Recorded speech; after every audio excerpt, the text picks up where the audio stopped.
ओम नमः शिवाय। हर हर महादेव। आषाढ़ माह चल रहा है और आषाढ़ माह में आज सुनेंगे सोमवार व्रत कथा। जो सोमवार व्रत करते हैं उनको सोमवार व्रत कथा अवश्य सुननी चाहिए, जिससे भगवान जल्दी प्रसन्न हो जाते हैं और उनका व्रत भी संपन्न होता है। तो आइए शुरू करते हैं सोमवार व्रत कथा। कथा प्रारंभ करने से पहले सभी माता बहनों से अनुरोध है कि कमेंट बॉक्स में हर हर महादेव जरूर लिखें। बोलिए ओम नमः शिवाय। किसी नगर में एक धनी व्यापारी रहता था। दूर दूर तक उसका व्यापार फैला हुआ था। नगर के सभी लोग उस व्यापारी का सम्मान करते थे। इतना सब कुछ संपन्न होने के बाद भी वह व्यापारी बहुत दुखी रहता था, क्योंकि उसके कोई पुत्र नहीं था, जिस कारण अपने मृत्यु के पश्चात व्यापार के उत्तराधिकारी की चिंता उसे हमेशा सताती रहती थी। पुत्र प्राप्ति की इच्छा से व्यापारी प्रत्येक सोमवार भगवान शिव की पूजा व्रत किया करता था और शाम को के समय शिवजी के मंदिर में जाकर के शिवजी के सामने दीपक जलाया करता था। उसकी भक्ति को देखकर माँ पार्वती बहुत प्रसन्न हुई और भगवान शिव से उस व्यापारी की मनोकामना पूर्ण करने का निवेदन करने लगे। तब भगवान शिव बोले, इस संसार में सबको उसके कर्म के अनुसार फल की प्राप्ति होती है। जो प्राणी जैसा कर्म करता है उसे वैसा ही फल प्राप्त होता है। शिवजी द्वारा समझाने के बावजूद माँ पार्वती नहीं मानी और उस व्यापारी की मनोकामना पूर्ण करने हेतु शिवजी से बार बार अनुरोध करती रही। अंततः माता के आग्रह को देखकर भगवान भोलेनाथ को उस व्यापारी को पुत्र प्राप्ति का वरदान देना पड़ा।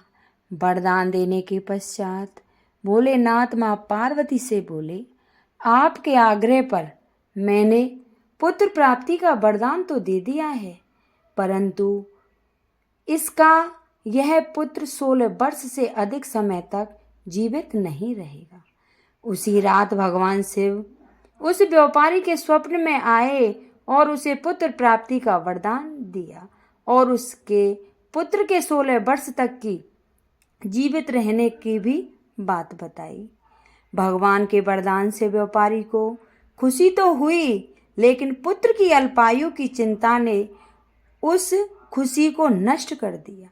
व्यापारी पहले की तरह सोमवार के दिन शिवजी का विधिवत व्रत करता रहा।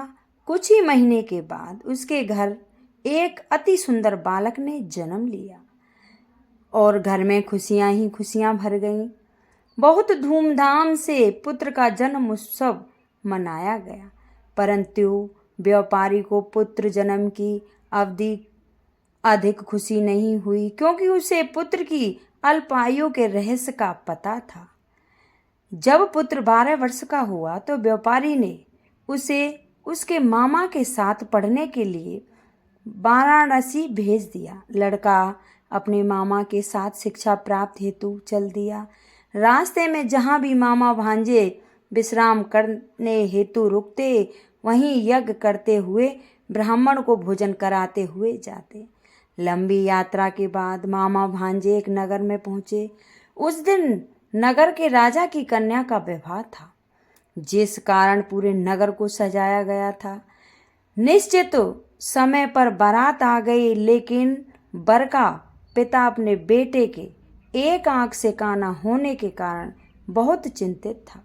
उसे भय था कि इस बात का पता चलने पर कहीं राजा विवाह से इनकार न कर दे, इसके उसकी बदनामी भी होगी। जब वो वर के पिता ने व्यापारी के पुत्र को देखा तो उसके मस्तिष्क में एक विचार आया। उसने सोचा, क्यों ना इस लड़के को दूल्हा बनाकर राजकुमारी से विवाह करा दूं।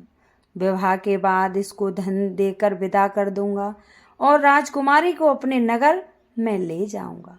वर के पिता ने लड़के के मामा से इस संबंध में बात की। मामा ने धन मिलने के लालच में वर के पिता की बात स्वीकार कर ली।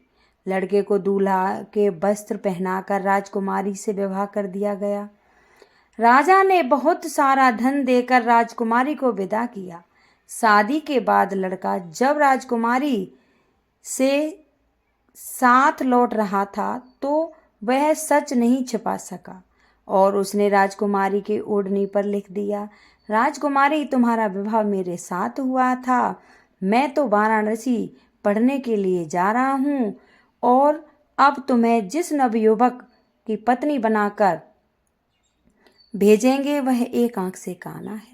राजकुमारी ने अपनी ओढ़नी पर लिखा हुआ पढ़ा तो उसने काने लड़के के साथ जाने से इनकार कर दिया। राजा को जब ये सब बातें पता चली तो उसने राजकुमारी को महल में ही रख लिया। उधर लड़का अपने मामा के साथ वाराणसी पहुंच गया और गुरुकुल में पढ़ना शुरू कर दिया।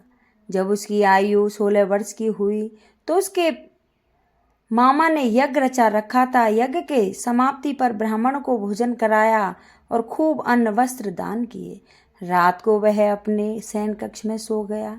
शिव के वरदान के अनुसार शयन अवस्था में ही उसके प्राण पखेरु उड़ गए।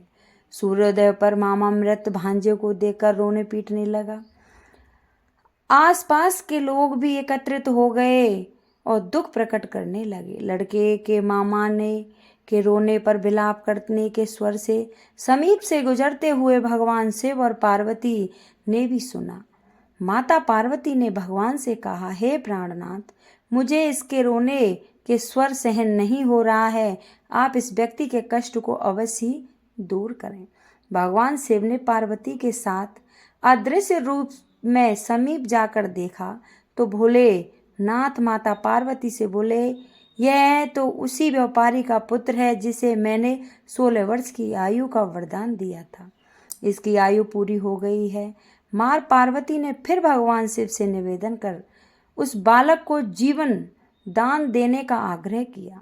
माता पार्वती के आग्रह पर भगवान शिव ने उस लड़के को जीवित होने का आशीर्वाद दे दिया और कुछ ही पल में वह जीवित होकर उठ खड़ा हुआ। शिक्षा समाप्त करके मामा और लड़का के साथ अपने घर की ओर चल दिया। दोनों चलते हुए उसी नगर में पहुंचे जहां उसका विवाह हुआ था। उस नगर में भी यज्ञ का आयोजन किया। समीप से गुजरे हुए नगर के राजा ने यज्ञ का आयोजन देखा और उसने तुरंत ही लड़के और उसके मामा को पहचान लिया। यज्ञ के समाप्त होने पर राजा मामा और लड़के को महल में ले गया और कुछ दिन उन्हें महल में रखकर बहुत सा धन वस्त्र आदि देकर राजकुमारी के साथ विदा कर दिया। इधर भूखे प्यासे रहकर व्यापारी और उसकी पत्नी बेटे की प्रतीक्षा कर रहे थे। उन्होंने प्रतीक्षा कर रखी थी कि यदि उन्हें अपने बेटे की मृत्यु का समाचार मिला तो दोनों अपने प्राण त्याग देंगे। परंतु जैसे ही उसने बेटे के जीवित वापस लौटने का समाचार सुना तो वह बहुत ही प्रसन्न हुए। वह अपनी पत्नी और मित्रों के साथ नगर के द्वार पर पहुंचे। अपने बेटे के विवाह का समाचार सुनकर पुत्र वधू राजकुमारी को देखकर उसकी खुशी का ठिकाना न रहा। उसी रात भगवान शिव ने व्यापारी के स्वप्न में आकर कहा, श्रेष्ठ, मैंने तेरे सोमवार के व्रत करने के और कथा और व्रत सुनने से प्रसन्न होकर तेरे पुत्र को लंबी आयु का वरदान की प्राप्ति दे दी है। पुत्र की लंबी आयु जानकर व्यापारी बहुत ही प्रसन्न हुआ। शिव भक्त होने तथा सोमवार का व्रत करने से व्यापारी की मनोकामना पूर्ण हुई। इसी प्रकार जो भक्त सोमवार का विधिवत व्रत करते हैं और व्रत कथा सुनते हैं उनकी सभी इच्छाएं पूर्ण होती हैं। बोलो शंकर भगवान की जय। अगर ये मेरी कथा किसी को अच्छी लगी हो तो लाइक सब्सक्राइब करें और कमेंट बॉक्स में हर हर महादेव जरूर लिखें। बोलो ओम नमः शिवाय।